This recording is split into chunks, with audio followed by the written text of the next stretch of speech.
നമസ്കാരം. കുമാരമാഷിൽ നിന്ന് തുടങ്ങുക എന്നുള്ളതാണ് എൻ്റെ ഇഷ്ടവും, അല്ലെങ്കിൽ അങ്ങനെ തന്നെയാണ് വേണ്ടതും. 1973 തൻ്റെ 23-ാം വയസ്സിൽ ജനിച്ചയാൾ എന്ന് സ്വയം വിശേഷിപ്പിച്ച മനുഷ്യനാണ്. അന്ന് ആ 23-ാം വയസ്സിൽ ജനിക്കുന്നത് അന്നത്തെ KPCC ഓഫീസിലാണ്. എൻ്റെ നേരെ ഓപ്പോസിറ്റ് മഹാരാജാസ് കോളേജ് ഗ്രൗണ്ടാണ് ഹോസ്റ്റലിലിരിക്കുന്ന ആ സ്ഥലം. ഞാൻ ആ സ്ഥലത്ത് 23-ാം വയസ്സിൽ ജനിച്ചയാളാണ്. ആ ഹോസ്റ്റലിൽ താമസിക്കുകയും കുമാരമാഷ് പത്രാധിപർ എന്നുള്ള നിലയിലും എഴുത്തുകാരെന്നുള്ള നിലയിലും പോകുമ്പോൾ ഞാൻ അധ്യാപകൻ എന്നുള്ള നിലയിലേക്ക് മറ്റൊരിടത്തേക്ക് പോവുകയാണ്. അപ്പോൾ ആ സ്ഥലത്തിന് ഒരു വലിയ കോയിൻസിഡൻസ് ഉണ്ട്. അതിനുശേഷം ഈ പുസ്തകം സമർപ്പിച്ചിരിക്കുന്നത് സജി ജെയിംസിനാണ്. ആ ഓർമ്മക്കുറിപ്പുകളുടെ പുസ്തകം സജി ജെയിംസാണ്. ഈ സജി ജെയിംസാണ് എന്നെ മഹാരാജസിലേക്ക് കൊണ്ടുവരുന്നത് എന്ന് പറയുന്ന ഇങ്ങനെയുള്ള കുറേ കോയിൻസിഡൻസുകൾ അതിനകത്ത് നടക്കുന്നുണ്ട്. അപ്പം ഞാൻ 10ാം ക്ലാസ്സിൽ പഠിക്കുമ്പോൾ മൾബറി ബുക്സ് കിങ് മെമ്പർഷിപ്പ് എന്ന് പറഞ്ഞിട്ട് ഒരു പദ്ധതി ഇറക്കുന്നുണ്ട്. ഈ DC ബുക്സ് VIP ഈ പരിപാടിയൊക്കെ ഇറക്കുന്നത് പോലെ. അപ്പോൾ ഇതിൻ്റെ ഏറ്റവും പ്രായം കുറഞ്ഞ, കേരളത്തിലെ ഏറ്റവും പ്രായം കുറഞ്ഞ കിങ് മെമ്പർ ഞാനാണ്. അന്ന് മാസാമാസം 2 പുസ്തകങ്ങൾ ഇവർ അയച്ചു തരും. അപ്പോൾ എനിക്ക് വലിയ പിടിപാടൊന്നുമില്ല. KG ശങ്കരപ്പിള്ളയുടെ കൊച്ചിയിലെ വൃക്ഷങ്ങൾ അയക്കുന്നുണ്ട്. അതിൻ്റെ കൂട്ടത്തിൽ കഥോത്സവം പരമ്പര അവർ ഇറക്കിയത്. അപ്പം അങ്ങനെ അച്ഛൻ ഉറങ്ങുന്നില്ല എന്ന് പറയുന്ന ഒരു സമാഹാരം ഞാൻ ഒരു 10ാം ക്ലാസ് വിദ്യാർത്ഥിക്ക് കിട്ടുകയാണ്. എന്തോ എന്നെ അന്ന് ഒരു 10ാം ക്ലാസ് വായനക്കാരൻ എന്നുള്ള നിലയിൽ ആ പുസ്തകം എന്നെ ആകർഷിക്കുന്നുണ്ട്. ഞാൻ പിന്നീട് പ്രാകുന്നുണ്ട്. ഞാൻ ആദ്യമായിട്ടൊരു ചെറുകഥ എഴുതി. ഞാൻ ആകപ്പാടെ ഒരു 3 ചെറുകഥ മാത്രമേ എഴുതി പബ്ലിഷ് ചെയ്തിട്ടുള്ളത്. പല കാലങ്ങളിലാണ്. അപ്പോൾ മഹാരാജാസ് കോളേജിലേക്ക് പഠിക്കാനായിട്ട് വരുമ്പോൾ അവിടെ ഒരു മഹാരാജാസ് സപ്ലിമെൻറ്റ്, അന്ന് ക്യാമ്പസ് ലൈൻ എന്ന് പറയുന്ന മനോരമയുടെ സപ്ലിമെൻറ്റ് കത്തി നിൽക്കുന്ന കാലം, ഒരു ഫോളിയോ ആയിട്ട് ഇറക്കും. ഭയങ്കര ഗ്ലാമറാണ്, അതിനകത്ത് ഒരു കഥ വരികയൊക്കെ ചെയ്യാം. അപ്പോൾ ഞാൻ മഹാരാജാസിലേക്ക് വരുന്ന സമയത്ത് അച്ഛനെക്കുറിച്ച്, എൻ്റെ അച്ഛനെക്കുറിച്ചിട്ട്, എൻ്റെ അച്ഛൻ മരിച്ചു പോകുന്നതിനെക്കുറിച്ചിട്ടുള്ള ഒരു കഥ എഴുതുകയും എനിക്ക് അച്ഛൻ ഉറങ്ങുന്നില്ല എന്നുള്ള ടൈറ്റിലാണ് വേണ്ടത്. ഇത് നമ്മളെക്കാൾ മുമ്പേ ഈ മനുഷ്യൻ എന്തിനാണ് ഈ ടൈറ്റിൽ ഇട്ടതെന്ന് പറഞ്ഞിട്ട് എനിക്ക് വേറൊരു ടൈറ്റിൽ കിട്ടുന്നില്ല. അങ്ങനെ ഞാൻ പ്രാഗിക്കളയുന്നുണ്ട് ഈ മനുഷ്യൻ്റെ ഒരു ടൈറ്റിൽ എന്നൊക്കെ ഓർത്തിട്ട്. പക്ഷെ അന്ന് മുതൽ ഇങ്ങനെ വായനയിലൂടെ ഏതാണ്ടൊരു 20 പുസ്തകങ്ങളോളം എൻ്റെ കയ്യിലുണ്ട്. അത് 10-40 ഇഷ്ടം കൃതികൾ എഴുതിയിട്ടുള്ള മനുഷ്യനാണ്. പക്ഷേ അതിനകത്തേക്ക് കഥകൾ സമാഹാരങ്ങളായിട്ട് വന്നിട്ടുള്ളതുകൊണ്ട്, നോവലുകളുടെയൊക്കെ സമാഹാരങ്ങളുള്ളതുകൊണ്ട് ഏതാണ്ട് എഴുതിയത് മുഴുവൻ ഈ 3 പേരുടെയും എഴുതിയത് ഏതാണ്ട് മൊത്തം കയ്യിലുള്ള ഒരു വായനക്കാരൻ എന്നുള്ള നിലയിലാണ്. അതിൻ്റെ ഒരു ത്രില്ലൊക്കെയാണ് കാര്യങ്ങൾ ചോദിച്ചു പോകുന്നത്. അപ്പോൾ അങ്ങനെ അന്ന് അതിന് മുമ്പ് പ്രസവാർഡ് എന്ന് പറയുന്ന മലയാളം പബ്ലിക്കേഷൻസ് ഇറക്കുന്ന ഒരു പുസ്തകം 89-ലാണ് ഇറങ്ങുന്നത്. അത് പിന്നീടാണ് എൻ്റെ കയ്യിൽ വരുന്നത്. അന്നത്തെ 89-ലെ മലയാളം പബ്ലിക്കേഷൻസ് ഇറക്കുന്ന NB ഹാഫിസ് മുഹമ്മദൊക്കെയാണ് അതിൻ്റെ പിന്നണി പ്രവർത്തകരായിട്ടുള്ളത്. അതിന് നല്ല സ്കെച്ചുകളുമൊക്കെ ഉണ്ട്. പെഡ്രോ പെരോമയൊക്കെ അവരാണ്. ഇലാസിനിയുടെ തർജ്ജമയൊക്കെ ഇറക്കുന്ന അവരാണ്. അപ്പോൾ അങ്ങനെ ആ കാലം മുതലുള്ള വായനയെ ഫോളോ ചെയ്യുന്ന ഒരാളെന്നുള്ള നിലയിൽ ഈ സെഷൻ്റെ ഒരു പ്രത്യേകത തന്നെ നമ്മുടെ ഏറ്റവും പ്രിയപ്പെട്ട കഥകളെ പറ്റിയിട്ട് സംസാരിക്കുക, എഴുത്ത് വഴികളെ പറ്റിയിട്ട് സംസാരിക്കുക എന്നുള്ളതാണ്. അങ്ങനെ അവിടെ ആ ഹോസ്പിറ്റൽ റോഡിൽ എറണാകുളത്ത് വന്ന് ജനിച്ച, അതിനു മുമ്പ് തന്നെ എഴുത്ത് തുടങ്ങിയിട്ടുള്ള ഒരു എഴുത്തുകാരൻ്റെ സർഗയാത്രയെ പറ്റിയിട്ടും ഏറ്റവും പ്രിയപ്പെട്ട കഥകളുടെ അനുഭവങ്ങളെ പറ്റിയിട്ടും കേൾക്കാനായിട്ടാണ് ഞങ്ങളിരിക്കുന്നത്.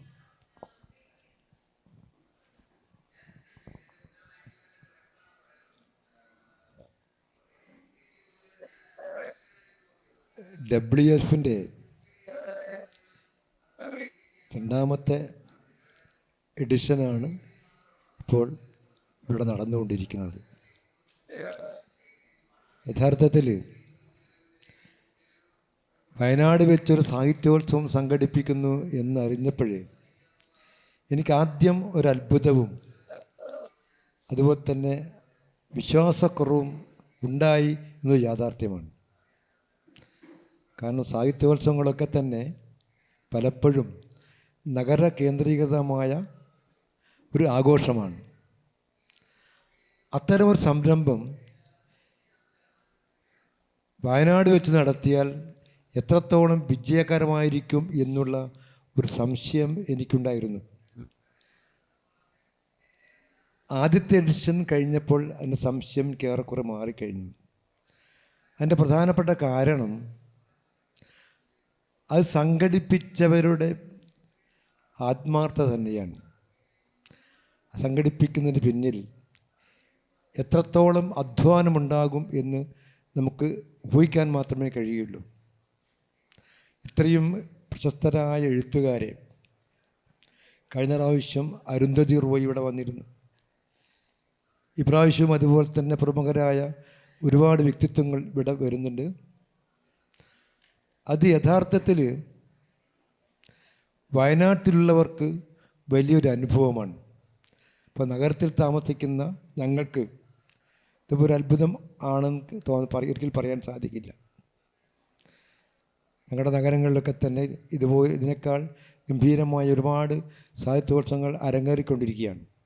പക്ഷേ വയനാട് സംഘടിപ്പിക്കുക എന്ന് പറഞ്ഞാൽ അത് വളരെ പ്രയാസമുള്ളൊരു കാര്യം തന്നെയാണ്. ഇപ്പോൾ തന്നെ 2ാമത്തെ എഡിഷൻ ആരംഭിച്ചിരിക്കുന്നു.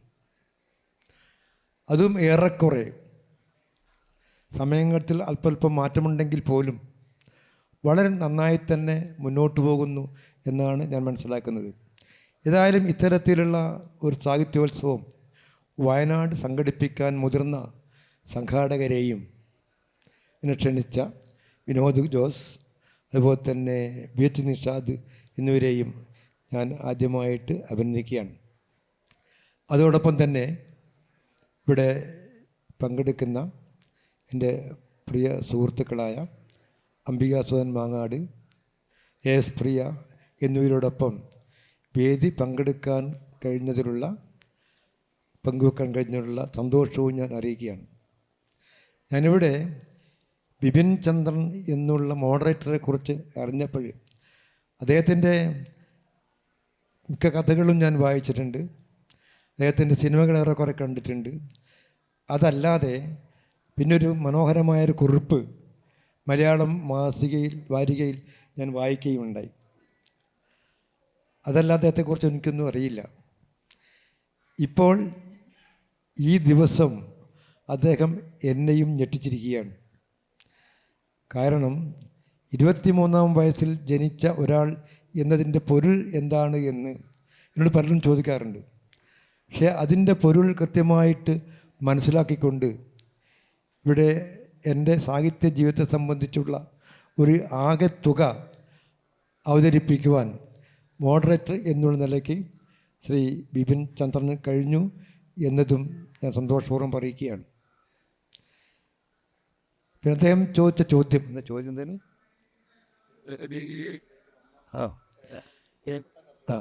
അദ്ദേഹം ചോദിച്ച ചോദ്യം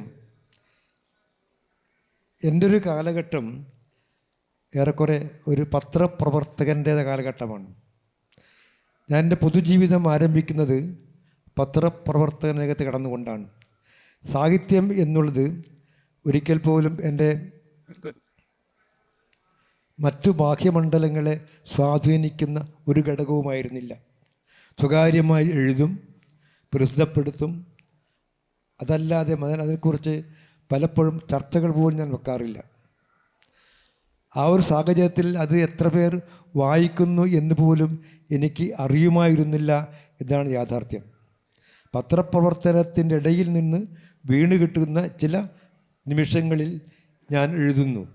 എഴുതാതിരിക്കാൻ കഴിയാത്ത ഒരു മനോഭാവമാണ് എനിക്കുള്ളത്. കാരണം എഴുതിയിട്ടില്ലെങ്കിൽ ഞാനില്ല എന്ന് പോലും ചിലപ്പോൾ എനിക്ക് തോന്നിയിട്ടുണ്ട്. അതുകൊണ്ട് എത്ര തിരക്കുണ്ടായാൽ പോലും പത്രപ്രവർത്തനത്തിൻ്റെ തിരക്കിനിടയിൽ നിന്നുകൊണ്ട് എഴുതുവാൻ ഞാൻ ശ്രമിച്ചിരുന്നു. അങ്ങനെ എഴുതിയതിൻ്റെ ഫലമായിട്ടാണ് നേരത്തെ ഇവിടെ ശ്രീ ബിപിൻ ചന്ദ്രൻ അവതരിപ്പിച്ചത് എല്ലാം തന്നെ. അച്ഛനുറങ്ങുന്നില്ല എന്നുള്ള എൻ്റെ കഥ, ആ സമാഹാരം നമ്മുടെ ഷെൽവി എന്നുള്ള മലയാളത്തിലെ പ്രശസ്തനായ പ്രസാധകൻ, അദ്ദേഹത്തെക്കുറിച്ചുള്ള നോവൽ ഇപ്പോൾ വന്നുകൊണ്ടിരിക്കുകയാണ്. അദ്ദേഹത്തിൻ്റെ ഏറ്റവും വലിയ സ്വപ്നമായിരുന്നു മലയാളത്തിലെ അക്കാലത്തെ ശ്രദ്ധേയരായ കഥാകൃത്തുക്കൾ ഉൾപ്പെടുത്തിക്കൊണ്ട് ഒരു കഥാസമാഹാരം പുറത്തിറക്കുക എന്നുള്ള കാര്യം. അങ്ങനെ പുറത്തിറക്കിയ കഥാസമാഹാരം അച്ഛനുറങ്ങുന്നില്ല എന്നുള്ള കഥയിൽ ചേർത്തിട്ടുള്ളത്. അച്ഛനുറങ്ങുന്നില്ല എന്നുള്ള കഥ അത് ഇന്ത്യ ടുഡേ മാസികയിൽ വന്ന കഥയാണ്. അത് ആ വർഷത്തെ ഞാൻ മനസ്സിലാക്കുന്ന ഏറ്റവും നല്ല കഥയായിട്ട് പലരും പറയുകയുണ്ടായി. കാരണം അതിൻ്റെ കാരണം അച്ഛൻ എന്നുള്ള നമ്മുടെ കാഴ്ചപ്പാട്, ആ കാഴ്ചപ്പാട് യഥാർത്ഥത്തിൽ എനിക്ക് ഉൾക്കൊള്ളാൻ കഴിച്ചത് എൻ്റെ അച്ഛനിൽ നിന്ന് തന്നെയാണ്. കാരണം എൻ്റെ കഥകളിലൂടെ ഏറെക്കുറെ, എൻ്റെ എല്ലാ രചനകളിലും ഏറെക്കുറെ എൻ്റേതായ ഒരു സാന്നിധ്യം ഉണ്ടാകാറുണ്ട്. എനിക്ക് ഒരിക്കൽ പോലും കൃത്രിമമായിട്ടൊരു അന്തരീക്ഷം ഉണ്ടാക്കി ഒരു കഥ അവതരിപ്പിക്കാൻ സാധിക്കുകയില്ല. അതാണ് എൻ്റെ രചനയുടെ പരിമിതി എന്ന് പറയാൻ കഴിയും. അപ്പോൾ ആ പരിമിതിക്കുള്ളിൽ നിന്നുകൊണ്ടാണ് പലപ്പോഴും ഞാൻ എഴുതിയിട്ടുള്ളത്. ഇപ്പോൾ അടുത്ത കാലത്ത് മാതൃഭൂമിയിൽ വന്ന ചൂരൽമല എന്നുള്ള കഥ പോലും എൻ്റേതായ ചില അനുഭവത്തിൻ്റെ പശ്ചാത്തലത്തിൽ ഞാൻ എഴുതിയിട്ടുള്ള കഥയാണ്. ഇവിടെ ഉദ്ധരിച്ച 23-ാം വയസ്സിൽ ജനിച്ച ഒരാൾ എന്നുള്ള ആ ഒരു അനുഭവക്കുറിപ്പുകൾ, ആ അനുഭവക്കുറിപ്പുകൾ എഴുതുവാനുള്ള പ്രധാനപ്പെട്ട കാരണം മലയാളത്തിൻ്റെ പത്രാധിപർ സജി ജെയിംസ് എന്നോട് ആവശ്യപ്പെട്ടതാണ്. അതിൻ്റെ അടിസ്ഥാനത്തിലാണ് ഞാൻ എൻ്റെ പത്രപ്രവർത്തകൻ എന്നുള്ള നിലയ്ക്കുള്ള എൻ്റെ അനുഭവങ്ങൾ ഞാൻ എഴുതിയിട്ടുള്ളത്. അപ്പോൾ അവിടെ പത്രപ്രവർത്തകൻ എന്നുള്ള നിലയിൽ ഞാൻ ജനിച്ചത് യഥാർത്ഥത് 23-ാം വയസ്സിലാണെന്ന് ഞാൻ പലപ്പോഴും ഓർക്കാറുണ്ട്. അത് കാരണം ഞാൻ ഡിഗ്രി കഴിഞ്ഞ് പത്രപ്രവർത്തനം പഠിക്കാൻ വേണ്ടി എറണാകുളത്ത് പോകുന്നു. അത് എങ്ങനെയാണ് മുന്നോട്ട് കൊണ്ടുപോകുക കഴിയുക എന്നുള്ള ഒട്ടും നിശ്ചയമില്ലാത്ത ഒരവസരത്തിൽ ഞാൻ പോലും സങ്കല്പിക്കാത്ത രീതിയിലുള്ള ഒരു ജീവിത സാഹചര്യം എനിക്ക് ലഭിക്കുന്നു. അതെന്താണെന്ന് ഇവിടെ പറയുന്നില്ല. പക്ഷേ ആ ഒരു സാഹചര്യത്തിലൂടെ എനിക്കൊരുപാട് ആത്മവിശ്വാസമുണ്ടാകുന്നു, എഴുതുവാനുള്ള നല്ല സാഹചര്യമുണ്ടാകുന്നു. അങ്ങനെ വീണ്ടും എഴുത്തിലേക്ക് സക്രിയമാകുകയാണ് ചെയ്യുന്നത് അവിടെ വെച്ച്. അപ്പോൾ അവിടെയാണ് എഴുത്തുകാരൻ എന്നുള്ള എൻ്റെ ആത്മവിശ്വാസം വർദ്ധിക്കുന്നത്. കാരണം ഒരു ആത്മവിശ്വാസമില്ലാത്ത ഒരാൾക്ക് ഒരിക്കൽ പോലും എഴുത്തുകാരാകാൻ സാധിക്കില്ല. അപ്പോൾ ആ ഒരു അന്തരീക്ഷമുണ്ടായപ്പോൾ, എറണാകുളത്തുള്ള അന്തരീക്ഷം എനിക്കൊരുപാട് ആത്മവിശ്വാസം തന്നു. അവിടെയാണ് നേരത്തെ ശ്രീ ബിപിൻ ചന്ദ്രൻ പറഞ്ഞതുപോലെ എറണാകുളത്ത് മഹാരാജ് കോളേജ് എൻ്റെ സന്ദർശന മേഖലയായിരുന്നു. അവിടെയുള്ള മലയാളം ഡിപ്പാർട്ട്മെൻറ്റിലെ അധ്യാപകരും ഇംഗ്ലീഷ് ഡിപ്പാർട്ട്മെൻറ്റിലെ അധ്യാപകരൊക്കെ തന്നെ എൻ്റെ വളരെ അടുത്ത സുഹൃത്തുക്കളും സാഹിത്യപരമായിട്ട് ഉയർന്ന രീതിയിൽ ചിന്തിക്കുന്നവരുമാണ്. അപ്പോൾ സമയം കിട്ടുമ്പോഴൊക്കെ തന്നെ തൊട്ടടുത്താണ് ഞാൻ ജോലി ചെയ്യുന്ന ഓഫീസ്. കിട്ടുമ്പോഴൊക്കെ തന്നെ അങ്ങോട്ട് പോകും. ഇപ്പോൾ എറണാകുളത്തുള്ള മഹാരാജ് കോളേജിലെ അന്തരീക്ഷം പൂർണ്ണമായും എനിക്ക് അറിയാമായിരുന്നു. ആ അന്തരീക്ഷവും എന്നെ എഴുത്തിൻ്റെ മേഖലയിലേക്ക് വളർത്തുവാൻ സഹായിച്ചു എന്നതാണ് ഇവിടെ പറയാൻ ആഗ്രഹിക്കുന്നത്. അപ്പോൾ ഈ സാഹചര്യത്തിൽ എഴുത്തിന് മുന്നോട്ട് കൊണ്ടുപോകുവാനുള്ള ഒരുപാട് പ്രശ്നങ്ങളുണ്ടെങ്കിൽ പോലും ഒരിക്കൽ പോലും എഴുത്തിനെ വഴിയിൽ ഉപേക്ഷിക്കണം എന്നുള്ള ഒരു തോന്നൽ എനിക്കുണ്ടായിട്ടില്ല. എത്ര അനുഭവം ഉണ്ടായാൽ പോലും എവിടെയെങ്കിലും ഒരു പ്രത്യാശാനിർഭരമായ ഒരു പ്രകാശം എൻ്റെ മുന്നിലേക്ക് കടന്നു വരും. അത് എന്നെ എഴുത്തിലേക്ക് നയിക്കാറുണ്ട്. ആ ഒരു ആത്മവിശ്വാസമാണ് ഇപ്പോഴും എന്നെ കൊണ്ട് എഴുതിപ്പിക്കുന്നത്. ഇതാണ് ആമുഖമായിട്ട് പറയാനുള്ളത്.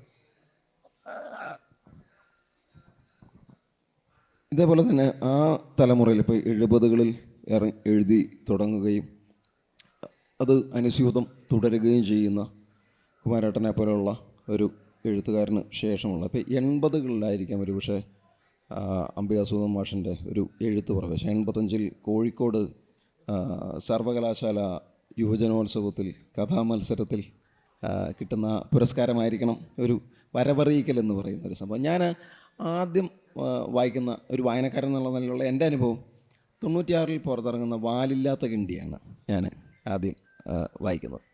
അപ്പോൾ അതിനു മുമ്പും പുസ്തകങ്ങളുണ്ട്. വല്ലാത്ത കിണ്ടിയാണ് ഒരു വലിയ ശ്രദ്ധയിലേക്ക് വരുന്ന ആദ്യത്തെ സമാഹാരമെന്ന് എൻ്റെ ഒരു വായനാനുഭവത്തിൽ. അതിനുശേഷം ഒതേനൻ്റെ വാൾ വരുന്നുണ്ട്. ഇപ്പോൾ എൻ ഗജയ അടക്കമുള്ള നോവലുകളുടെ അല്ലെങ്കിൽ മരക്കാപ്പിലെ തെയ്യങ്ങൾ എന്ന് പറഞ്ഞ് ഞാൻ ഹയർ സെക്കൻഡറി അധ്യാപകനായതുകൊണ്ട് തന്നെ ഈ മരക്കാപ്പിലെ തെയ്യങ്ങളുടെ ഒരു പാഠം ആയിട്ട് അത് വരുന്നതിൻ്റെ ഒരു ചർച്ചയൊക്കെ ഉണ്ടായിരുന്നു. അത് എന്തൊക്കെയോ കാരണങ്ങൾ, രാഷ്ട്രീയ കാരണങ്ങളൊക്കെ അതിനകത്ത് ഉണ്ടാകാം. അത് ഒഴിവാക്കപ്പെടുകയും ഒക്കെ ചെയ്യുന്നത് ഞാൻ കൃത്യമായിട്ട് അത് ഓർക്കുന്നുണ്ട്. 2005 സമയത്താണ് അതിനകത്ത് ആ ഭാഗം ഒഴിവാക്കപ്പെടുന്ന വിവാദവുമൊക്കെ ഉണ്ടാകുന്നത്. അധികം പേര് അറിഞ്ഞിട്ടില്ല ആ കാര്യം. അപ്പോൾ അങ്ങനെ ആ എഴുത്തിൻ്റെ ഒരു തുടർച്ച ഇങ്ങേ അറ്റം അലോഹലൻ വരെയുള്ള ഒരു യാത്രയിൽ ഈ പുസ്തകങ്ങളൊക്കെ തന്നെ വല്ലാത്ത കിണ്ടി മുതൽ ഞാൻ വളരെ കൃത്യമായി ഫോളോ ചെയ്യുന്ന ഒരു റൈറ്ററാണ്. അപ്പോൾ ഈ എഴുത്താണ് നമ്മുടെ പരിപാടി. എഴുത്തിലൂടെയാണ് അധ്യാപനം അവിടെ ഒരു സൈഡിലുണ്ടെങ്കിൽ പോലും എന്നാൽ കഥയിലും നോവലിലും ഒക്കെ കൈവെക്കുന്നതിന് മുമ്പേ തന്നെ പ്രബന്ധങ്ങളിലൂടെ തുഞ്ചൻ പ്രബന്ധം കേരള സാഹിത്യ അക്കാദമിയുടെ മത്സരത്തിൽ വിജയിയാവുന്നുണ്ട്. CP അച്യുതമേനോൻ്റെ മലയാള സാഹിത്യ വിമർശനത്തിനെ പറ്റിയിട്ട് വളരെ ആധികാരികമായിട്ടുള്ള പുസ്തകം ഇറക്കിയ ആളാണ്. പക്ഷേ ആ മേഖലയിൽ അധികം അങ്ങോട്ട് ഒരു 3-4 പുസ്തകങ്ങൾ ഒക്കെ അക്കാദമിക് സ്വഭാവമുള്ള പുസ്തകങ്ങളുണ്ടെങ്കിൽ പോലും ഫിക്ഷനാണ് എൻ്റെ വഴി എന്നുള്ളത് ഉറപ്പിച്ച എഴുത്തുകാരനാണ്. ഈ ഫിക്ഷനിലേക്കുള്ള വരവ് തൻ്റെ ഏറ്റവും പ്രിയപ്പെട്ടിട്ടുള്ള എഴുത്തുകളെ പറ്റിയിട്ടുള്ള ഒരു അത് എങ്ങനെ എത്തി, അല്ലെങ്കിൽ എന്തുകൊണ്ടത് പ്രിയങ്കരമായി എന്നൊക്കെയുള്ള ഒരു അനുഭവം പങ്കുവെക്കലാണ് ഈ സെഷൻ്റെ ഏറ്റവും പ്രധാനപ്പെട്ട കാര്യം. പ്രിയപ്പെട്ടവരെ, വിൻചന്ദ്രൻ ഞാൻ പോലും മറന്നുപോയ ഒരുപാട് ഓർമ്മകളെ തിരിച്ചു പിടിച്ചു. സന്തോഷമുണ്ട്. ഏറ്റവും പ്രിയപ്പെട്ടത് എന്ന് ചോദിക്കുമ്പോൾ എന്നെ പറയൂ എന്ന് പലതും മനസ്സിൽ വന്ന് തല ഉയർത്തിപ്പിടിക്കുമെങ്കിലും എനിക്ക് പെട്ടെന്ന് പറയാൻ തോന്നുന്നത് 2 ആഴ്ച മുമ്പ് കാസർഗോഡ് ഒരു 11 വയസ്സുള്ള പെൺകുട്ടിയുടെ ബലാത്സംഗം ചെയ്ത് കൊല്ലപ്പെട്ട സഫിയ എന്ന പെൺകുട്ടിയുടെ തലയോട്ടിയുടെ അവശിഷ്ടങ്ങളും മറ്റും അവളുടെ ഉമ്മയും ഉപ്പയും കോടതിയിൽ നിന്നും ഏറ്റുവാങ്ങുന്ന ഒരു സമയമുണ്ടായി. 10-18 കൊല്ലം മുമ്പാണ് ആ കുട്ടി കൊല്ലപ്പെട്ടത്. ആ കുട്ടിയെ കാണാതായ സമയത്ത് സഫിയ 1-ാം പേജിൽ വാർത്തയായിരുന്നു പല ദിവസങ്ങളിലും. അപ്പോൾ കാസർഗോഡ് ഒരു സമരപ്പന്തൽ ഉയർത്തി സമരം നടക്കുന്ന സമയത്ത് കോളേജിൽ നിന്നും എല്ലാ ദിവസവും 1 മണിക്കൂർ യാത്ര ചെയ്ത് സമരപ്പന്തലിൽ എത്തുന്ന ഒരാളായിരുന്നു ഞാൻ.